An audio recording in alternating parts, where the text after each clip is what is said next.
Hi, I'm Mary. And I'm Katie, and this is The Housewife Did It. Pop Culture Edition. Late Night Edition. Yeah. This is going to be a weird one. Late night. Katie's had a few Moscow mules. Mary's had a few cheese quesadillas. Hey! Same effect, I'm sure. Okay. So, we'll start with quick updates, as we do. Mm-hmm. I'm so shocked. So I started watching the new Roni, and I loved it. It's like none of the same cast members, right? No. Okay. It's all new. I'm totally in.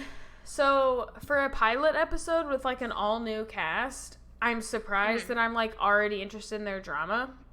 Yeah. But I will say, like, they are actually all a friend group. And Billy was like, isn't that how the shows always work? And I said, sure, maybe at the beginning, but like when Roni's been going for this many years, right? They start adding women who are just like, right, you add like Tinsley, who's just like the it girl. And then you add women to the show that no one else really knows. And so it's kind of a nice restart that all of these women are friends already. And then it's like a natural group.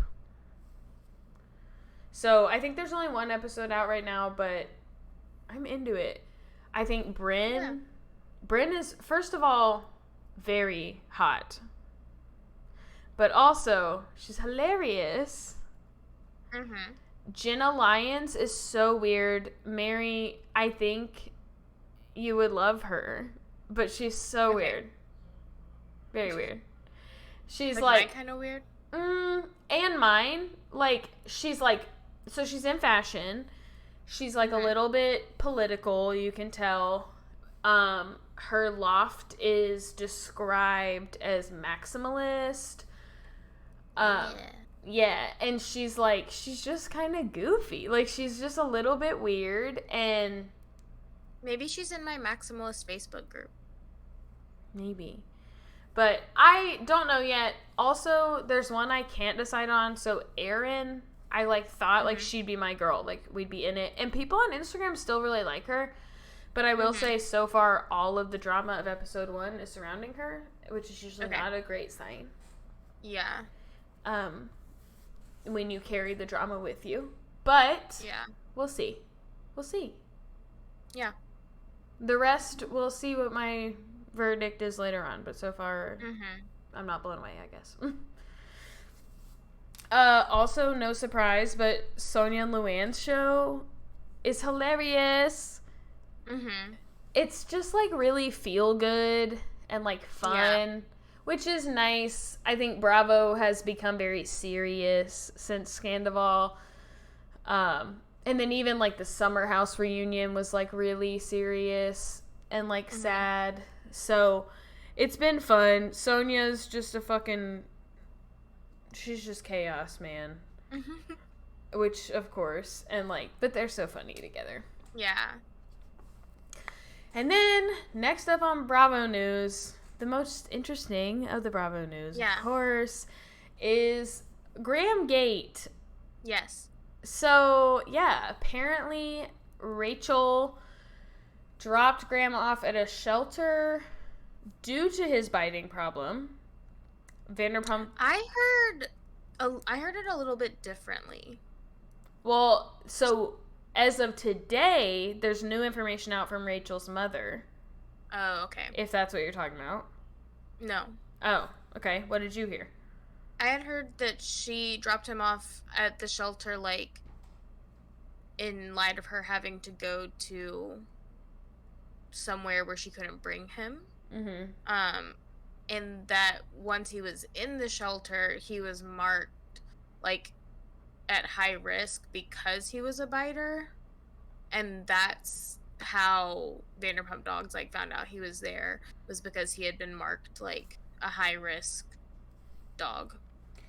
So the newest story, as sold to Entertainment Weekly or whatever, is that Rachel was going into her mental health facility, and so she asked her parents to take care of Graham. So they agreed, and her mom says, like, we agreed, as we did many times before. So then, apparently, Graham bit her mom down to the bone of her finger. Oh, my God. It's on her finger. Let's let everyone take a breather for a second. When I heard down to the bone, I'm thinking he, like, went through her thigh. Like, no, it was her finger, which is just about the easiest bone to access. But still bad, but a little, whatever. So he bit her finger down to the bone, so her parents ended up taking him to the shelter. But they said that they took him to California Doodle Rescue, which is, like, the best trainers ever. And so they took him there. Did they tell Rachel? I don't know. But that's the story. And then, or I think they did say that they told her. I don't know. Okay. But then, as you said, Vanderpump Dogs was notified and worked to get Graham reunited with James. Here's the weird part. California Doodle Rescue, like, in their little information thing, it says, like, we do not accept dogs with aggressive or biting history. So it's like, did you send him there? Like, I don't know if I believe you. Yeah. Either you did and you didn't disclose that the reason was because of the bite, or... And that's how Vanderpump Dogs got notified. There. Yeah. Yeah. So, well, I don't know. But later, James posted on Instagram that Graham is in Lake Tahoe with them on this cast trip, which I think means we'll get to see this whole story unfold on season 11. So that's really exciting, I think. At least the, like, reuniting part. Yeah, we'll at least see Vanderpump Dogs, I assume. Yeah. Find out, call James. You know. I also loved, like, because when he was on Watch What Happens Live and Andy asked about Graham, he said, like, Graham is, like, not going to be a part of my life anymore. Like, that's just how it's going to be because of where Raquel and I are at.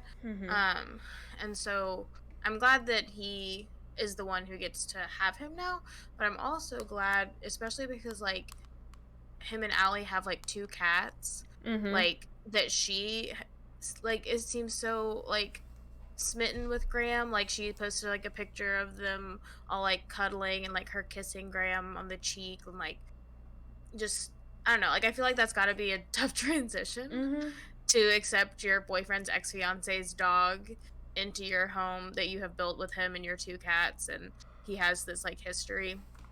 Yeah. And it seems like they're gonna be a really good place for him. Yeah, and I think, like, they're lucky that James and Allie were even able to take him. Like, they do have other pets, so, like, it would have been perfectly reasonable if that was not an option for them. So, yeah.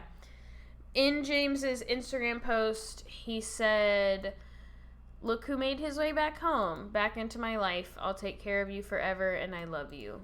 Which was so cute. It was so cute. I love him. I know, when everyone was speculating whether Rachel was going to be on that Lake Tahoe trip, I was like, no, probably not if Graham's there. Yeah. She was seen in a paparazzi photo the other day wearing a hat that says "Be a good person." And then Tom Sandoval is wearing that one with a marker written on it that says "I feel fine." Oh, honey. Everyone's lying to themselves. Yeah. Everyone was like, he's Ross. He's Ross now. I'm fine! I'm fine! Yeah. A girl, like a teacher influencer I follow, she posted that she's been watching from season 1 and that she's on season 7 right now, and she was like, I hate this guy. And, like, it was like a picture of James, and she was like, she's like, from where I am in season 7, tell me, like, what you think I'm gonna, like, how you think I'm gonna feel by the time I catch up. And I was like, you're going to love him. And she was like, no, I'm not. And I was like, no, he's, like, my favorite now. He's so fun. Yeah, and James is the type of character that you have to love, like, knowing his flaws. Like, he's not the type of character that you love, like, you're not delusional thinking he's like great and like mature. It's like you love him because he's in that case. I feel like Charlie, half the time where I watch it, where like everything he does, she's like, James, like when they were on the beach and like her and Allie are like, are you kidding me? Mm-hmm. Like I feel like that half the time, but like he's so funny. Yeah. And like, I love that dog so much. I know. Yeah. Next up, I didn't know if this should be a big bullet point or a little one, so medium topic is the actors and writers strike. Mm-hmm. So, as everyone might know, the actors and writers in Hollywood are all on strike right now, seeking better pay and more protections. They're demanding increased royalties from streaming services, so like that's I think why this is happening now, is just that like streaming services payment has drastically changed. And like people from Orange is the New Black have come out and said, because they were like one of the first fully streamed shows to come out. Yeah. Kimiko Glenn posted like her actual like breakdown of how much she gets paid, like on like a monthly basis, and it was not a lot at all. Yeah, and like you wouldn't make residuals and like things from like reruns that you would normally make, and like you don't get paid for per time it's streamed, you know? Yeah. So like the success of the show doesn't help you anymore, which is like weird. Interestingly, Fran Drescher from The Nanny is the president of SAG-AFTRA, the actors union. Yes, queen. I was like reading about the strike and I was like, it must be a different Fran Drescher. No. I don't understand. Awesome. She was in Coming Out Colton. Oh, yeah. Do you remember she talked about like she was in a lavender marriage? Yes. And she gave him like some, just like her and her husband gave him some insight on like what it's like for them to like be able to support each other and like build each other up. And that way, like she, like ever since I was like, Fran Drescher is so deep. Like I loved her. So that does not surprise me actually, that she is the president of their union. Yeah. So this is the first industry-wide shutdown in more than 60 years. As movie watchers, they say we likely will not be affected for a while, as obviously like most current films have already been filmed. But as far as like TV parts go, late night shows are already running reruns. Disney has had to change some of their summer releases. In the fall, TV show schedules could be very different than they anticipated before. So we will see how everything changes. Yeah. I know for Oppenheimer, they did have to scrap their New York City red carpet event. At one of the Barbie events, Margot Robbie said she will absolutely be supporting this strike, that she's a part of the union. I did find, because like I didn't really understand how this was going to affect things that were already made. But I did find this quote. It says, during the strike, union members, which would include people like Margot Robbie, so anyone who's in it, will be forbidden from engaging in promotional activities called for by their contracts, including tours, appearances, interviews, conventions, fan expos, social media, etc.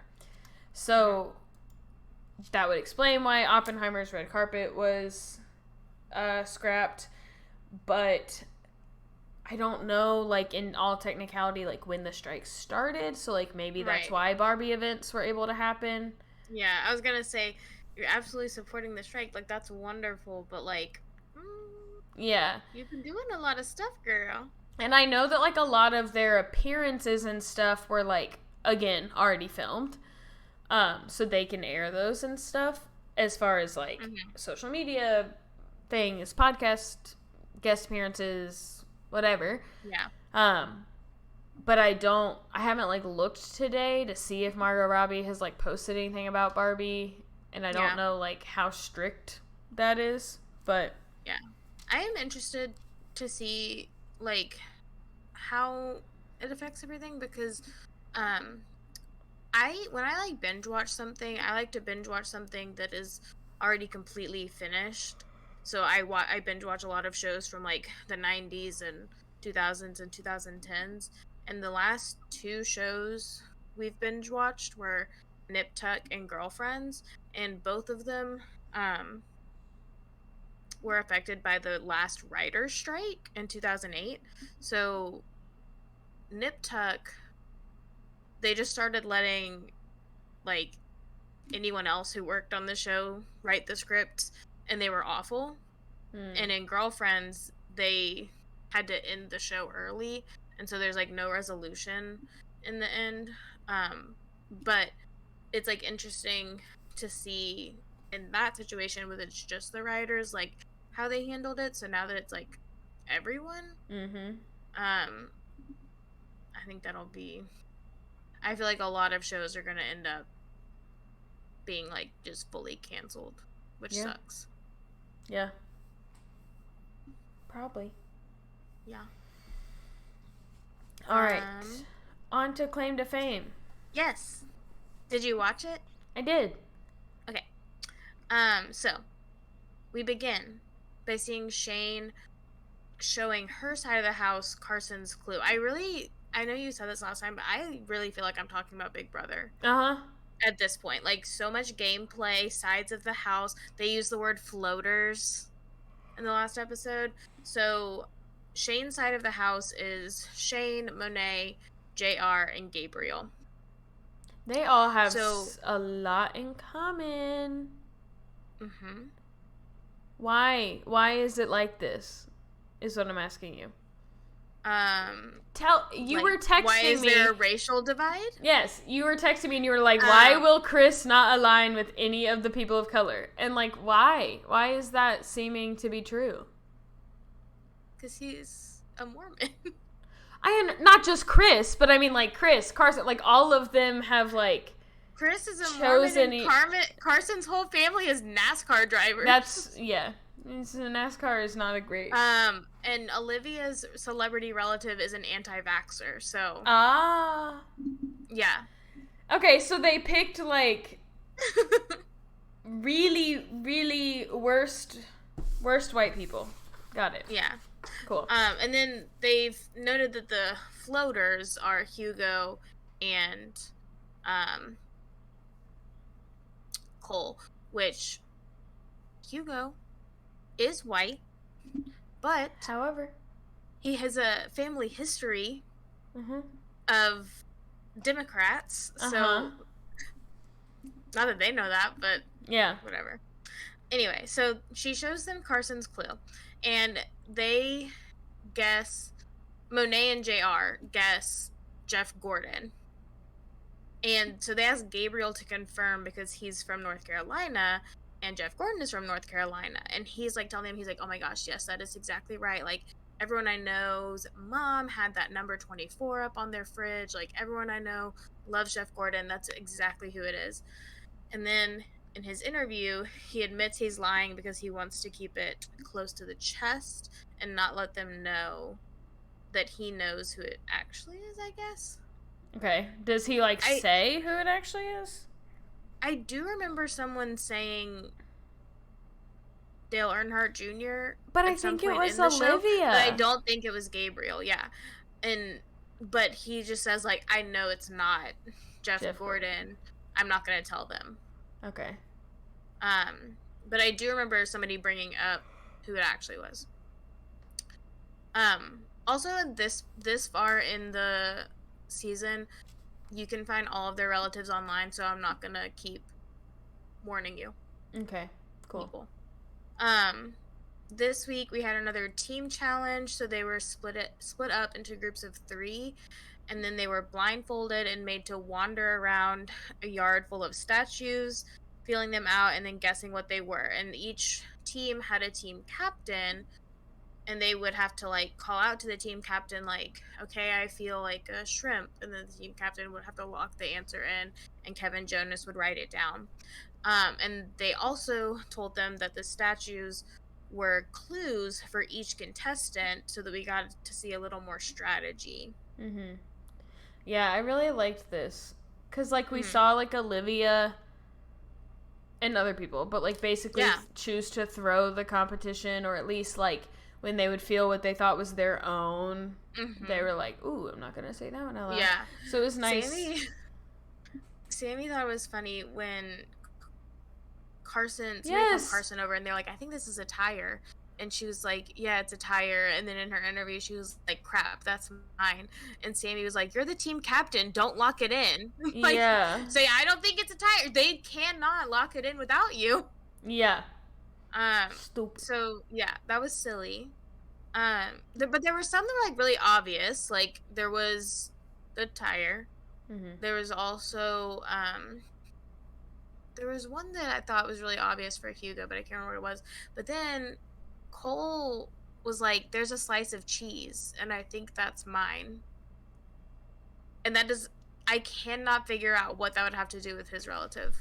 I was also gonna ask like about the shrimp. Yeah. Like, would that have been about the girl that already went home, the Forrest Gump girl, or like? Because I think there were 12 statues. So Okay. Maybe. Okay. That makes sense. I think that's part of the challenge, is having to note what all of them are, but also which ones are still relevant and which ones are not. Yeah. So in this challenge, Chris's team wins, and since he is the captain, he gets to choose a clue, and he chooses Hugo's clue. I am starting to realize that the clues, like, they have no like routine to them. Like some of them, the symbols mean exactly what the symbols are, and then some of them, the symbols stand for words or letters, and then some of them are like mad gab, and like it's just all over the place. But so it's like a finger waving like someone to come here. So it's like come and deer. Mm-hmm. In, like a door leading in, police chief. Mm-hmm. Which is supposed to mean commander in chief. Mm-hmm. Then it is the question mark person, which I have now learned means who. Mm-hmm. Farmer, and 2 silly face emojis, which I think is supposed to mean who farms nuts. Mm-hmm. But Chris has no clue what it means. Yeah. And I think like that's like the tricky part about like them sharing clues, is like they see like Shane's clue, and it's like just symbols that spell out a movie. Mm-hmm. But then they get this clue where they're supposed to put together come and deer Mm-hmm. to make the word commander. Mm-hmm. And that, I think that's really tricky. Mm-hmm. And like seven T's. Yeah. Yeah. So I don't know, but I'm really not rooting for Chris to do well. Anyway, Cole's team loses. So similar to the last team competition we had, Cole, being the team captain, gets to choose someone from his team to go into the final two or bottom two with him. He chooses Hugo. So Hugo and Cole are both playing both sides of the house. So everyone's kind of unsure of who they want to pick as the guesser. Everyone kind of gets along with both of them, but nobody really knows either of them super well. But Cole and Shane are very close and very flirty. Some people have been calling him her house boyfriend. Mm-hmm. She has said in interviews to stop calling him that because he is her fellow house guest and nothing more. But at the time, she noted that she like knew what she was doing with flirting with him, and she thought it could work to her advantage. Mm-hmm. So her side of the house all choose him as the guesser, thinking he'll choose to guess Carson. Mm-hmm. Because they have brought him into the fact that they think Carson's relative is Jeff Gordon. So at the guess off, Cole is chosen as the guesser, but he shocks everyone because he chooses to guess Shane's relative. He guesses Eddie Murphy, and Shane is sent home. Yeah. Another like heartfelt message from Shane's dad, talking about how my beautiful, wonderful, smart, talented, like everything under the sun daughter. It was so sweet. I told Sammy, I was like, I feel like Daddy Daycare was a documentary now. Mm-hmm. Like, just so real. Mm-hmm. But it also kind of makes me laugh watching all these people get heartfelt videos from their relatives, because the girl who went on there as Tom Hanks's niece did not get a video from Tom Hanks. And so I feel like they're not that close. Yeah. But Monet and Gabriel are pissed. Like, from the moment he calls Shane up there, they are pissed. They're whispering and like they're calling him a traitor. They won't talk to him. Monet says like, you sent your girlfriend home. Like, they're so mad. Mm-hmm. And she like, Monet even tells Gabriel, she's like, don't let him think you're mad. She's like, you have to stop like being mad in public right now. Yeah. I did think though that like the other side of the house played this really well. Mm-hmm. Because like Cole says, like, I was gonna pick Carson, but in the last like few minutes people were getting really unsure of Carson's relative, so I just went with the sure answer. Now I will say, little does he know, like, it was his own fault for, well, I mean, he would have been fucked anyway if he guessed Jeff Gordon, so I guess it worked out for him, but like, he went and told Carson, this is who we're all gonna guess. Yeah. And she's like, he. Yeah. But I do think like that. Yeah, that was kind of fun to watch them being like I don't know, pull a mind game on him. Mm-hmm. And it worked. Mm-hmm. And also, like, we've been saying this from the beginning, and I agree with this. If it's between my best friend or me, like, I will guess your person if I can figure it out. Yeah. If like there's one that I am sure of, I'm gonna do that. Yeah. So after this happened, Monet, like, Shane and Monet were really close. So Monet is like mad now, obviously. And she admits that she and Shane had been putting Cole's clues together. And so she kind of like hints like, I'm coming for you. Like, I do not doubt it. That was my girl. And then we see flashes to the clue wall of a diary and a piano, which made me like start thinking about all of the singers I know that play piano, and then all the singers I know whose names sound like piano. And then I thought about Alicia Keys. Mm-hmm. So I Googled Alicia Keys, and she has a brother named Cole. Interesting. So, I now know everyone's relatives. Yeah. I think that's cool. I would never have guessed that. Mm-hmm. Yeah. Without that flash while Monet was talking. Yeah. So, Cole is Alicia Keys' brother. Olivia is Jenny McCarthy's niece. So, one of my favorite parts about figuring all of these out is the way that Sammy tried to help me guess them, because I was like, I don't want you to just tell me who they are, but you could give me hints. And he was like, she's in a movie that you watch every once in a while. Awesome. I was like, great, okay. You're like, it's Lindsay Lohan. I was like, I don't know. And I just started looking up any woman who had a Razzie. Mm-hmm. And I just started saying all their names, and I got to Jenny McCarthy, and he said yes. And he said, "When you think of Jenny McCarthy, what do you think of her from?" And I said, "The Wahlbergs reality show." And he was like, "No, John Tucker Must Die. That's the movie you watch every once in a while." And I was like, "I'm sorry, She's my bad." barely in it, Sammy. He was like, "She's someone's mom in it," and I was like, "Yeah, the movie isn't about the moms." Yeah. That's not who I think of when I think of John Tucker Must Die. Yeah. The last one, the hardest one for me to figure out, was that Monet is the daughter of J.B. Smoove. Are they ever gonna guess that? I wouldn't, honestly. I would never figure it out. And I do. Sammy, again, trying to get me to guess it, he was like, he's on Everybody Hates Chris. I was like, Terry Crews. Chris Rock. Yeah, but I was like, who else? I don't know. And he's like he's a very minimal character. But I will say, Sammy said most of the things he's in are like things that would be considered like black TV or movies.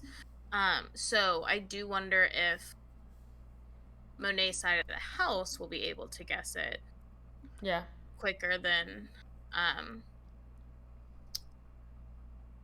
the other people. Chris is never gonna get quicker than the Mormon and the NASCAR. Chris will never figure it out. But she does look like him too, so I think if it crosses people's minds, then they'll be like, if they know of him and they know things he's been in enough to like put clues together, then I think they'll figure it out. Also, in the headshot challenge, the fedora and the chain, like, if you put glasses on her, she looks just like JB Smoove walking a red carpet. That's exactly what he wears all the time. And so I don't know, I think the more clues they get, they'll figure it out, but it also depends on, like, how aware they are of his, like, repertoire, I guess. Yeah. So, but yeah, I think those are all really cool. I will say, I saw something the other day that said, like, they, like, clarified that every person on the show's relative is someone who would be considered an A-list celebrity. So, it wouldn't be someone like Stassi Schroeder. Yeah. I just think that, like, A-list changes generationally. Yes. Like, So, like, I don't know. Yeah. But I also, like, so, like, I'm like, oh, I would not think, I don't know, really, I've never heard JB Smoove, to be honest. I know who he is. I've seen him and things, but I also think A-list can maybe be different culturally. Yeah, I was gonna say, like, Neil deGrasse Tyson is not A-list for everyone. Right. So, like, I, as a 26-year-old white woman, I haven't seen a lot of things that JB Smoove is in, but that does not mean that he's not as famous as I think he is, because I'm just not aware of it, you know? Yeah. So I do think it'll be interesting to see how that plays out. I think that, though, that I was gonna say the same thing about Carson, but they have Gabriel, who's like a really good asset because he's a Southern boy. Yeah. I want to know his opinion on his brother, though. He was talking some he was talking some mad shit on him the other day. And it was funny. So, yeah. Okay. I'm going to go ahead and transition us into the next one because it's also me. Okay. So, Below Deck Sailing Yacht Reunion, it is on Peacock. It is both parts. So, this is the full reunion and the full end of the season. So, we got a lot of good intel. Most of it centers around one thing, which is that Daisy and Colin are obviously broken up at this point. But Colin is friends with Gary again. Okay. If I had to choose one of those two people, to move forward with in my life, I wouldn't choose Gary. No. It is not brought up that Gary physically put his hands on Mads. Oh. Okay. Okay.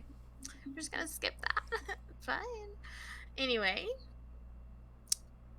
Daisy also says she had stopped being friends with Gary because of how Colin made her feel about him, but during the and I don't think they consider themselves friends now, but during the reunion, she first of all, her and Gary were filming from the same place. Oh, it was like virtual. Yes, because since they're all on yachts, they can't all be together at the same time. But Daisy and Gary were, and they seemed to be a little more friendly than her and Colin were. Okay. So, I'm gonna come back to Colin and Daisy since it's so much, but that's kind of how we open the show, and then a couple of small things that were discussed. Mads and Alex admit that they tried to make things work romantically after filming Wrapped, but after he was featured on Winter House, he has had an on-off girlfriend, so he and Mads are just friends now. Mads and Gary did get into it a little bit. Basically, kind of the same fight they'd been having all season. Him saying, like, that she pretended to have feelings for him. Her saying she was very open with him from the beginning. He said, he finally at the end, he was like, basically that he had learned that he'll think more about how he treats women in the future. Oh, great. But ultimately that she made the relationship out to be less than it was because every night she was crawling in his bed and asking if she could sleep in there. And she was like, and they showed like one clip where she did that, and she was like, it wasn't every night, but also like, it's okay for me to want to be in there with you because we were hooking up. All I was saying was that it wasn't serious. And yeah, like, maybe believe like the words that are coming out of my mouth. Right. When I tell you, like, I'm interested in Alex and, like, not interested in you, instead of being like, well, she's still having sex with me. Yeah. Actions speak louder than words is an outdated phrase that needs to be left at times. If someone is, like, telling you no, then let's believe the words this time. We also learn that Elisha broke up with her boyfriend. And she kind of says that she tried to make it work romantically with Chase, but that the distance has forced them to remain just friends. She says, though, that they have traveled together a few times and that she did go visit him in South Carolina. Okay. So that's promising. Good for him. Yeah. Chase also brought his dog to the reunion and wore it on a backpack. Cute. The whole time. I will say of all the people, I don't know much about Elisha and Chase at all, but I think of all the people, I would be most excited to see Alex on Winter House. Oh yes. So I love Alex. They talked a little bit about the question we raised last time, which was why was Alex asking Mads why she was bloated. I believe that what happened was Mads said, oh, I'm so bloated, and Alex said, why are you bloated? But why was, like, the period answer, like, so interesting to him that he had to go tell people? They asked him, they were like, why did you say that? And he was like, I don't really know. He's like, I think I was just, like, making conversation. And he was like, he said that he did know she was kidding, and so he was trying to tell someone the joke, but that Colin didn't understand she was kidding. Weird. None of it makes sense still. Okay. Still wrong. So now let's get into the crazy shit. Daisy dropped some bombshells, beginning with the fact that she and Colin had been hooking up before the season started. She does note that they did not have sex until they were on the boat, but that they had been regularly seeing each other. Okay. Colin and the girlfriend that he had in season 3 had broken up in April of 2022, and that's when he started something up with Daisy. Okay. Daisy said that she was like very excited about this because her and Colin always knew they had a crush on one another. So when they broke up, she was like obviously like sad for their relationship, but like maybe this is our time. So she was really excited for the season to begin because she knew that they would be working together and seeing a lot of each other, and they could see where it would go. Then she claims she learned he had been sleeping with someone from his other boat. I believe the boat that he's the captain of. Okay. So she says she backed off weird. a little. Mm-hmm. Okay. I almost just let that go, but yeah, someone said the other day that Gary is an HR department nightmare, but it sounds like Colin might be too. Yeah. So she backed off a little bit, and she also said like after learning that, because they like were questioning her a lot, like they were like, well, why did you do this and why did you do this, and she was like, they're like, why did you make out with Alex on the first charter, and she was like, but he was sleeping with someone else. Mm-hmm. Like, why does it matter who I make out with? Colin is sleeping with someone else. Yeah. That's where our relationship stands. Yeah. So she's saying like she had backed off, and she made out with Alex. It didn't work out. Colin also points out that he had told Gary about this before filming, so this should not have been a surprise to Gary during the season, and that Gary was very excited for them. So it shouldn't have been a surprise to Gary, and he shouldn't have been upset about it because he already knew. Mm-hmm. But once Daisy realized that the girl he was sleeping with and him were not serious, she allowed the romance with Colin to kind of take off. She points out that in hindsight, it seems ironic that Colin was so pissed about Gary and Daisy having hooked up when he had been hooking up with someone else too. Mm-hmm. He claims that the difference is that Daisy knew about this other woman, and he was constantly reassuring her they would never become serious, and he did not know about Gary. She also points out that he was very flirty with Elisha during the season, and so he shouldn't have been upset about her being flirty with Gary. Mm-hmm. Elisha says that the difference is that she had a boyfriend, so it wasn't going to go anywhere. And then Colin points out that there was a heated makeout between Gary and Daisy that never aired. So it's a lot of like tit for tat, like them going back and forth, and like, well, you were flirting with this person and you made out with this person, blah, blah, blah. But at one point, Daisy does like break down into tears and have to leave. And they asked her like why she got so upset, and she was like, because when he does it, he's being honest with me and he's being upfront, and when I do it, I'm a slut. And they were like, who called you a slut? And she was like, literally everyone online is calling me a slut. Mm-hmm. Like, it's all over it's all over her Instagram. Well, it's all over Gary's Instagram. It's all over Colin's Instagram. Yeah. Everywhere. It's like you don't have to use derogatory terms for me to get what you're saying when you say, like, why would you make out with Alex once you were hooking up with so-and-so? And why would you... Right. And it's, like, the same reason that he's doing it. At the point that she broke down was around the time when she was talking about Colin flirting with Elisha. Mm-hmm. And Elisha was like, well, but it's different because, like, I have a boyfriend. I wasn't going to act on it. And I think...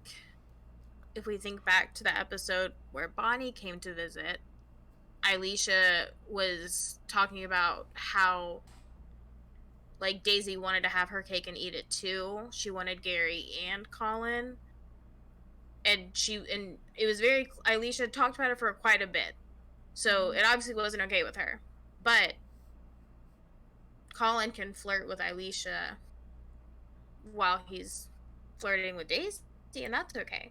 It is Mm-hmm. like, it is very unfair, and it was really sad to see her so upset. And Mads and Lucy got really upset about it too, because they love her so much. So, Also, Alicia's but flirting with Colin while she has a boyfriend. How is that not literally having yeah, your cake and eating it too? right. And Chase. But like you have one cake on the boat Yeah. and one at It's, yeah. home. So like what? I think I think that, like, I think there can be innocence in, like, flirting, Mm-hmm. like having a flirty relationship with a friend while you're in a relationship, whatever. But when you are using that as a weapon against someone else, Mm-hmm. you don't need to, you don't have a leg to stand on. Yeah.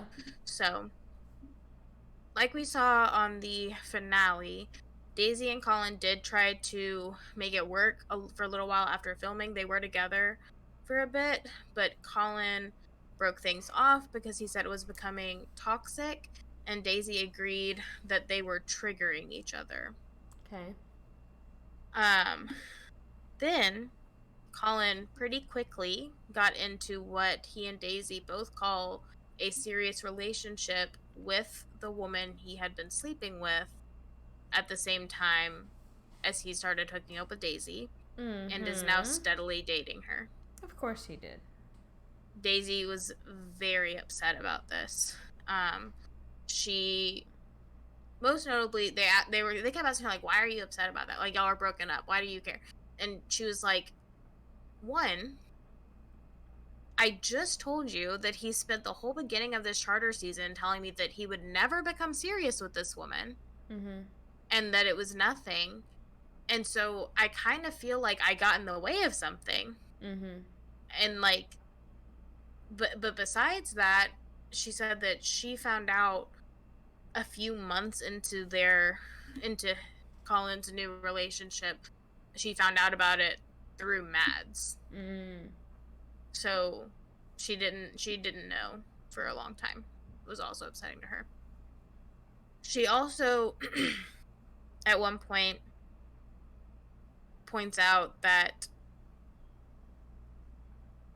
I think she's trying to, like, prove that there's a pattern of Colin maybe not being super respectful to his partners at this point. Faithful.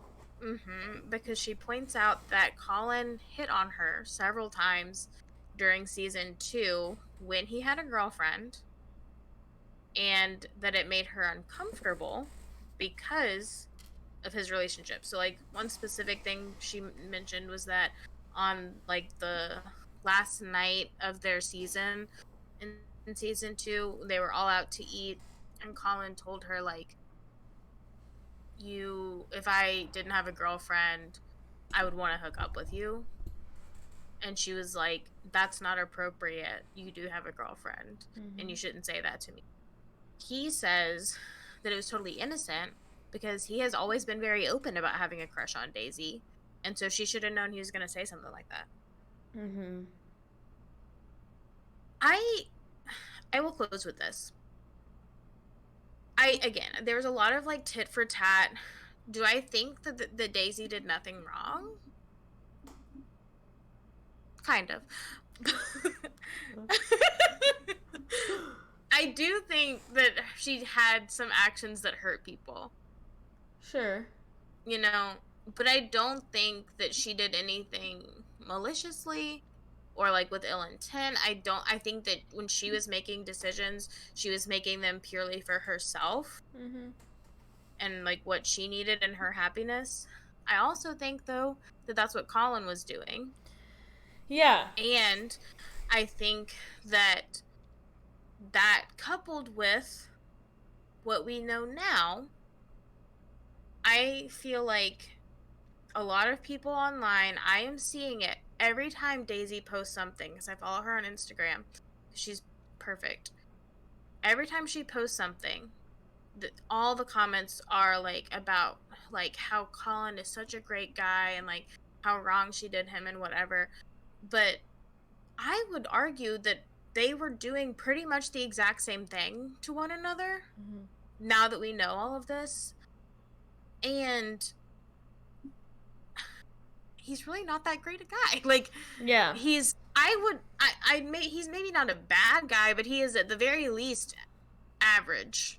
Yeah. When it comes to like men and masculinity being and like whatever. He's very average. And so I don't think that we should be like holding him up on this pedestal like Daisy's like ruining him. Mm-hmm. Because like he's really not it turns out he's not the way he has been portrayed throughout his seasons of the show. Mm-mm. And I think like there was nothing that he like straight up denied that she said on the reunion. So I think this is like the first time we're learning that. So I like sincerely hope that people who watch the show think about that and think about like what it's doing to Daisy, because like it is like very clearly weighing on her. Yeah, and I think like her explaining like all the people he flirted with and all of those things, I won't speak to like her intention, but like what it did for me was less of like prove that he's a cheater pants and more of like explain what playing field she thought they were on. Like, this is what I thought we were doing. Like, this is how he acted with girlfriends, without girlfriends, with me. Like, once he started hooking up with me, like, how was I, in what world was I supposed to know that, like, I should not be doing whatever? You know, like, this is the environment that I thought we were playing in, you know? Yeah, I think there's such, like, ignorance in the double standard in the sense that like when you're in it and you are trying to like keep things fair and like match their energy, you don't realize that you are about to be held to a different standard. And so yeah, like watching him flirt with Alicia, knowing he had been sleeping with someone else. And you're thinking, like, if I'm being cool about this, then he's gonna be. Right. Or the world is gonna be. They're gonna realize what we're doing here. Yeah. But it's not the same for women. Yeah. So, yeah. It, like, and I think that, I'm about to get on like a whole other tangent, but I think when there are double standards that negatively affect men, we hear about them quite a bit. You know, like I think every time I see something about like a woman grooming someone, they're like, now if this was a man, which like fair point. I'm just saying like there's even double standards within the idea of double standards that like we are so willing to point them out when it's for men, but when it's a double standard that negatively impacts women, nobody else is even thinking about it except the woman who's in it. Yeah. I love women. All right, on to another woman. Our Bachelorette. Yeah, girl. So Charity and the men are headed for Washington this week, which of course you'll hear after they've already gone to some other place. But yeah, as of this recording, they headed to Washington this week. They tell us that we're halfway through the journey, which is just BANANAS, bananas. That's fucking nuts. Yeah, they really did like make this season short and sweet. Yeah. So Dotun gets the first one-on-one. Woo. Which is a bungee jumping date. Is he the one who said he would never ever? Okay. No. I didn't think so. Yeah, I think he's the one that just like talked about his family. I thought so too. So they were both like terrified. Like, I really don't know how this date like got past the lead when she was this scared. Yes. I was watching it and I was like, first of all, like how did they get here? But secondly, like can't they realize, like, I feel like a producer needs to be watching her and being like, we should not let her go up there. Yeah. She doesn't want to. Yeah. But then they did it a second time. The bungee jumping. Mm-hmm. I loved it. Yeah. So, obviously, we here love Dutton, but I was excited to see that she also really liked him. I thought they were very cute. They seemed very natural together, given that, like, they really hadn't talked that much before. Yes. I'm glad that he was the one that she said, like, not me cheesing like this. Mm-hmm. About, and because every time I saw that in the promos, I was like, okay, cutie. Yeah. And, like, she kind of teared up again, and there's, like, about how happy she was. So it was very nice to see. At the nighttime part of their date, Dotton has his first, what he says is, like, his first, like, real or official s'more. So I don't know what that means he has had. Yeah. But this is basically his first s'more. Cute. Very cute. He talks about his childhood and when he first moved to America when he was 4 years old. So we get a little bit of background for Dotton. And yeah, it was cute. Yeah. They were cute. He was sweet. I like, and I guess we'll get to this later, but at the cocktail party when she, like, brings him, like, a photo of her in her childhood. Yeah. Like, just the fact that she was still thinking so much about their date and, like, wanted to, like, keep that, like, centered on what they talked about at their date. I just, like, I am such a Xavier and Dotton fan. I think I know who she ends up with. Don't think it's one of them, but they're so good to her. I love them. Yeah. At first, like, when he tells this whole story and then she's like, I totally relate. Because my family, we grew up in the suburbs. I was like, She's like, I'm from Georgia. But then I had to remember that, like, that's editing, you know? And, like, there's got to be more, like, filler. I also think, and I don't remember exactly what he said about, like, what his childhood was like when he first moved to America, but let's also consider that living in the suburbs in the 90s and early 2000s may have been difficult for Charity's family. Well, and she was just saying, she was saying, like, it was a lot of white people around me, which is, like, fair, like, a fair way to connect the two, but I just was like, these are not the same lives. No. So during this date, back at the house, Brayden is talking to Xavier in a way that seems like he either doesn't know a camera is there. Is that who he's talking to when he's down, like, in the grass? Uh-huh. I thought it was a producer. No, he was talking to Xavier.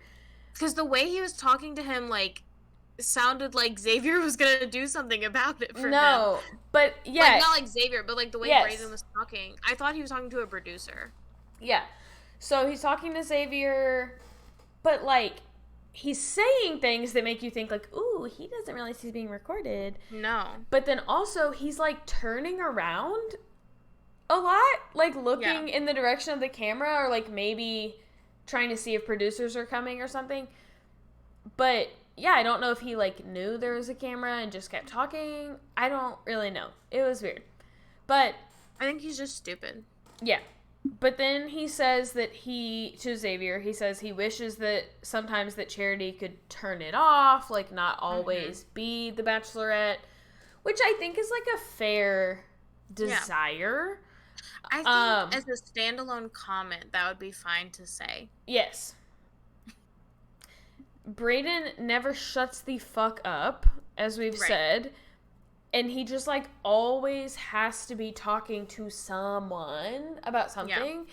And so it's like, stop. Like, if that's how you, like, feel you wish to see her outside of this role, like, that's fine.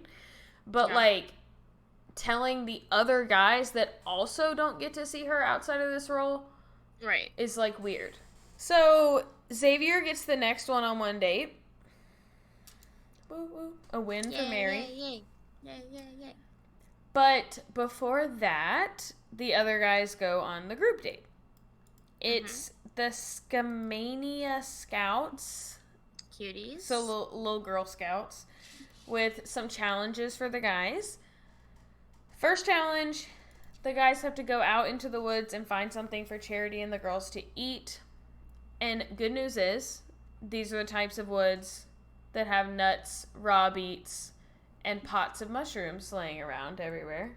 Mm-hmm. So that's really, really good luck that those men had. Yeah.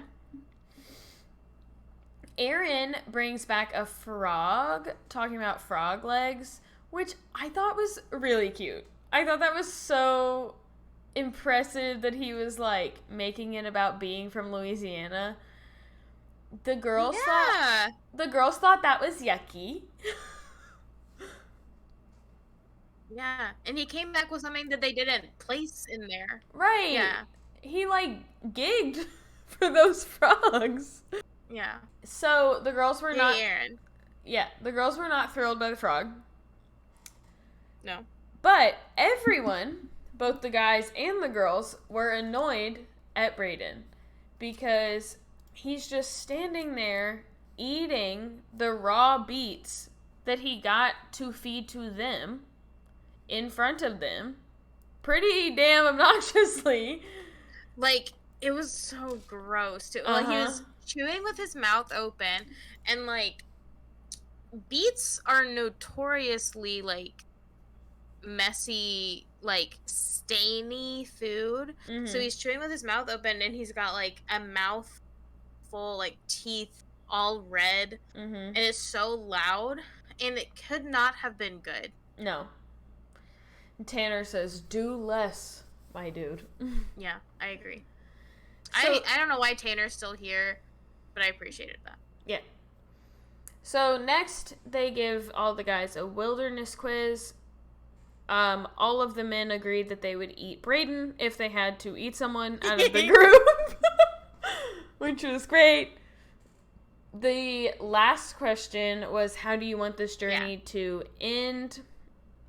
Most of the guys had appropriate answers, such as on one knee, or engaged, or continuing our story. And Brayden says, to be content. Mm-hmm. Which is also just poor English.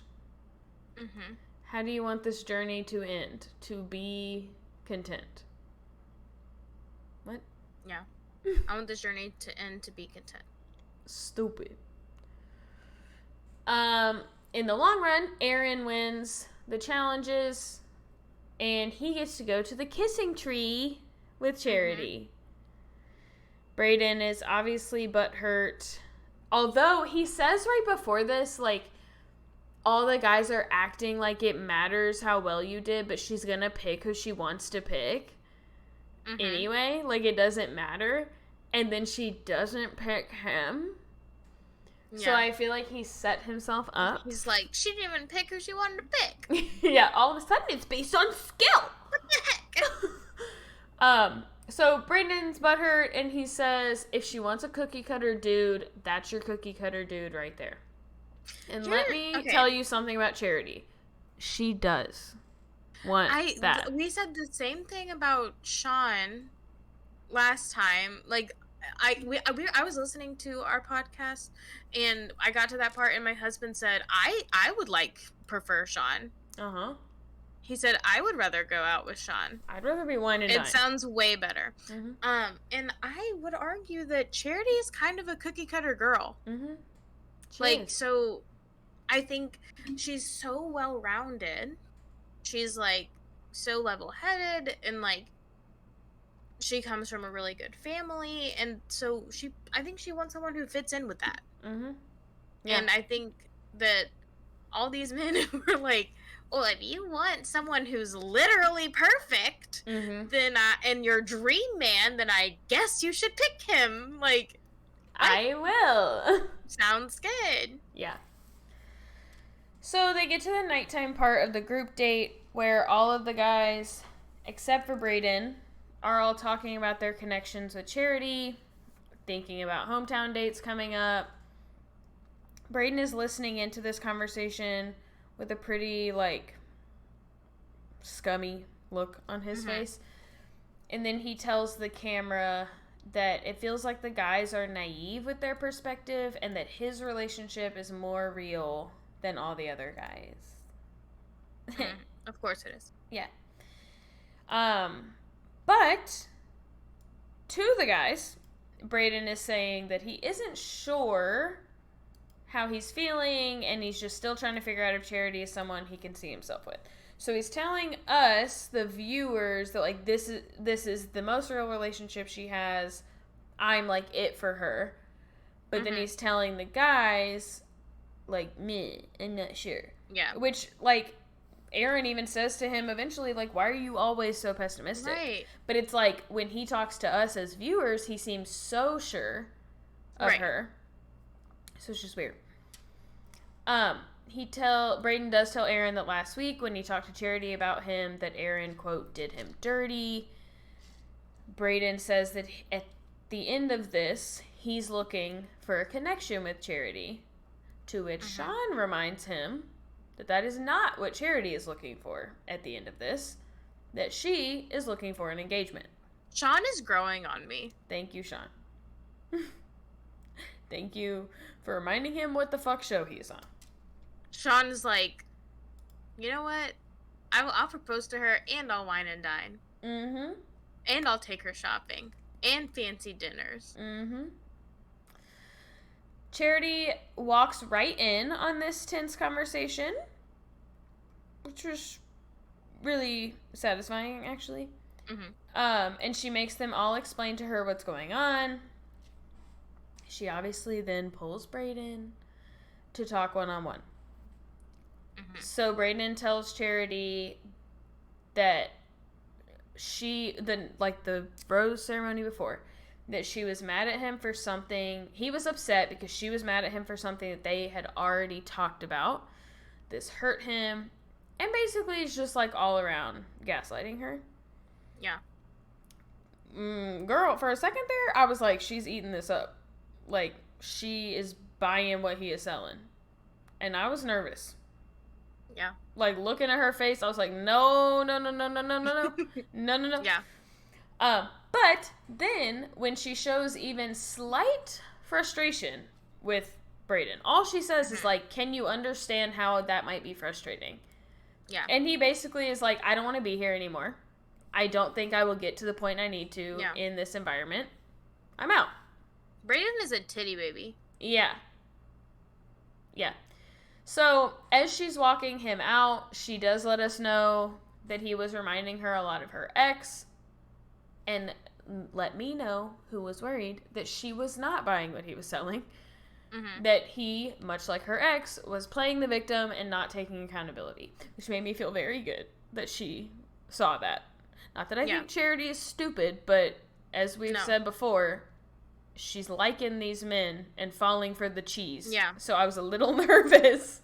She's starting in this episode, starting to remind me of Hannah Brown a little bit. In toward the end of her season, like moving the podium, standing up for herself against Luke and everything. Like, I feel like both of them gave these men a shot because they like felt something and they knew that people didn't agree, but like they were like, well, I'm just gonna like trust my heart, and then ending up having to stand up for themselves, which kind of sucks, but like it's nice to see her like be able to kind of very quickly get closure. Yeah. And be like, this guy sucks, never mind. Yeah. So at the end of that group date, Joey gets the rose. We like Joey. Sweet Joey. He's cute. The way he looks at her is so So next it's time for Xavier's one-on-one. Starting off, Charity seems a little unsure. I didn't read it as like any red flags or like concerns about him. Just kind of like not sure if they would hit it off in like a romantic way. She says she knows he's boyfriend material. She just wants to find out if he's husband material. But then she does note that the way that he, like, compliments her frequently, telling her she's attractive or pretty, does remind her of her past relationships, and that this is kind of worrisome for her. I don't know if that's just, like, because the ex that cheated on her was, like, over complimentary, and, like, that's what she's thinking of. Yeah. But, like, yeah, she kept saying, like, that he reminded her of, like, her ex, and I assume every time she says, like, her ex, that she's talking about that specific one. Yeah. And I was like, this man knit you a scarf last week. Like, what vibe is he giving off that makes you think he's like a bad guy? Yeah. Like, what is happening? And it's not like he's the only be a doctor. Yeah, it's not like he's the only guy that tells her she's pretty. Oh, and yeah, she is pretty though. Yeah. So, luckily, they are able to get a little bit deeper in the nighttime part of the date. They share kind of their fears about how this could end. Charity says her biggest fear in all of this is, quote, the infidelity thing, that she was cheated on in the past. Xavier assures her that she can trust him, and she seems, at the end of that conversation, to feel like kind of she got exactly what she was looking for. Yeah.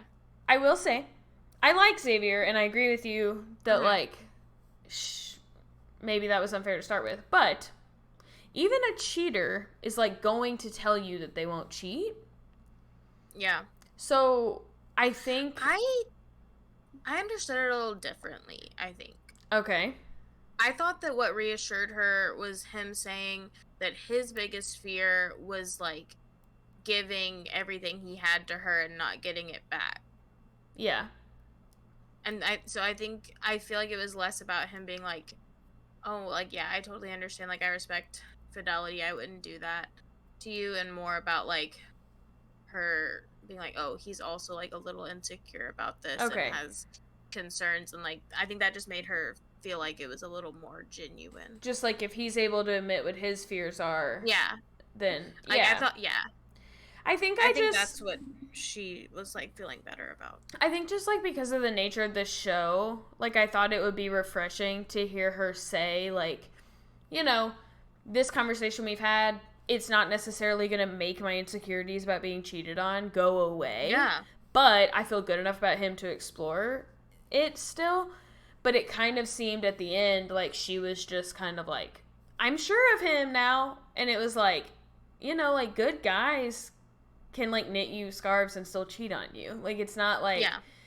So, I don't know. I think, like... But again, there's editing. So, it's like, I don't know how much of the conversation did feel really, really good. And, like, how maybe he even got more vulnerable than we saw. Or maybe that's the thing that separated him from her ex. Was maybe her ex wasn't vulnerable. Didn't talk about his fears. Yeah. So, I don't know. But... big surprise! Xavier gets a rose. Woo woo. So, now we're on to the cocktail party. So, Joey, Dotun, and Xavier all have roses. She gets a massage from Aaron. As Mary mentioned, she shows Dotun her childhood picture. This was so cute. She was so cute. Yeah. Little baby Charity, so cute. She takes Tanner out into the woods to, like, mac on him. This kind of freaked me out. It was, like, creepy out there. And he was like, oh, where are we going? What are we doing? And she's like, no, we're just gonna kiss. We're just gonna go kiss in the woods. It was a little weird, my friend. He was performing a ritual on him. Yeah. So then, while Charity is with John, making out, I might add, Brayden shows back up, storms past the crew, past the men, just starts opening all the doors in this place. He's like, Charity! Not Charity! that one! Yeah. Yeah. Looking for her. I do suspect production could have just told him where she was. But no one like him. Huh? Don't nobody like him? That also wouldn't make great TV, I'm sure. No. He walks in on her and John making out, but they don't notice that someone walked in. He just watches them. Yeah, so he just stands there and watches them for a couple minutes. Imagine their surprise when they pull away from that kiss. John's literally like, oh. Like a ghost. Yeah. So Brayden says he came back because he didn't like the way things ended, and he just wanted Charity to know that it's nothing He didn't like the villain edit he was about to get. No. So he made it worse. Yeah. He wanted Charity to know that it's nothing that she did wrong. She didn't do anything wrong in this whole process, to which she aptly replies, "Oh, I know it wasn't me." Yes, girl. Yes, ma'am.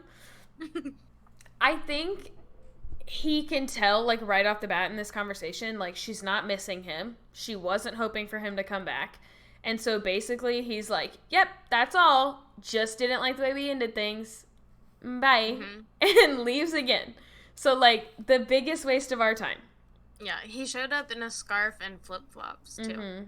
Yeah. Someone said, not the dogs out. Yeah. Put those away, dude. This is a formal event. Put those grippers away if you want her to ask you to return. Yeah, she, like, goes to the diary room and she's like, man, if he had full shoes on, I'd have been back in there. I had this theory in high school that, like, there were a lot of boys we went to high school with that would be cuter if they wore different shoes. And I stand by that theory. My husband has the coolest shoes I've ever seen. I don't think that's a coincidence.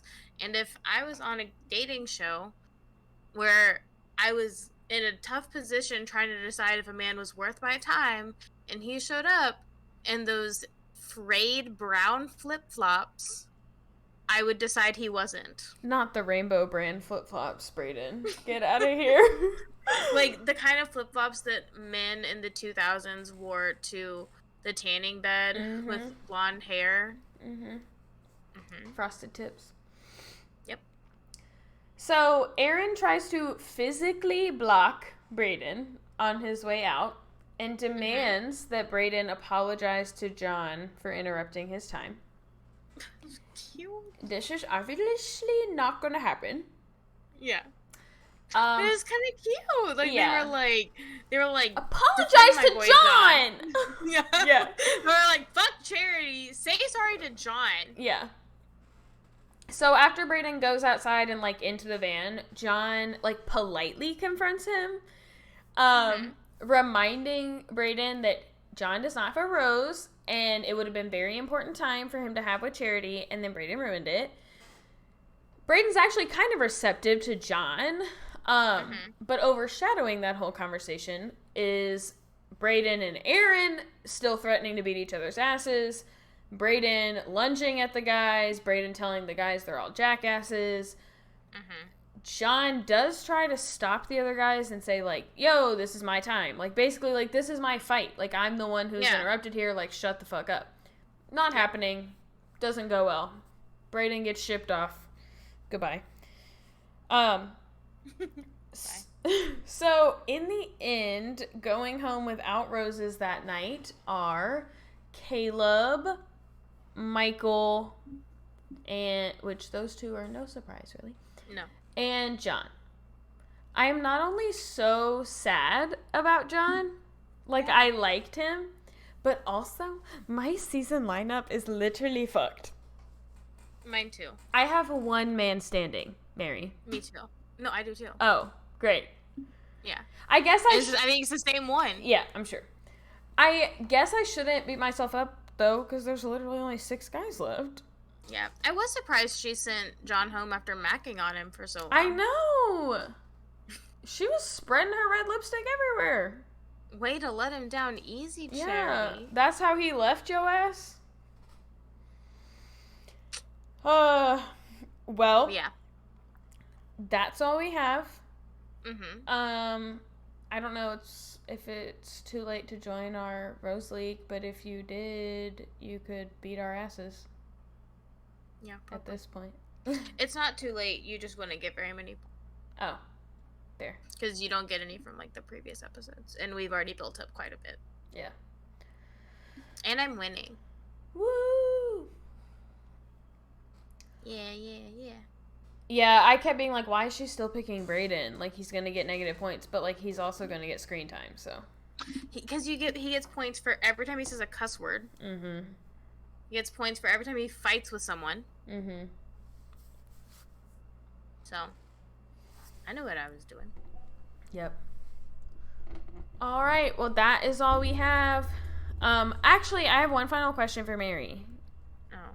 Should I watch Love Island? I've never watched Love Island. I haven't either. Should we do it? Should we start together? I don't know. It's just like sitting there on Peacock, like begging to be watched. Yeah. But maybe I'll. And it's like it just started, right? Yeah. And Ariana's gonna be in it. Well, for like one episode. Yeah, but we love Ariana. Maybe I'll watch the first episode. I went and saw that Titans movie because I knew Harry Styles was gonna be in an after credit scene. So yeah, but you're saying weird. Ariana will only be on one episode is nothing for me. Yeah, maybe I'll watch the first episode and see how I like it. Yeah, good plan. All right, we'll be back Friday. Okay. Bye. Bye.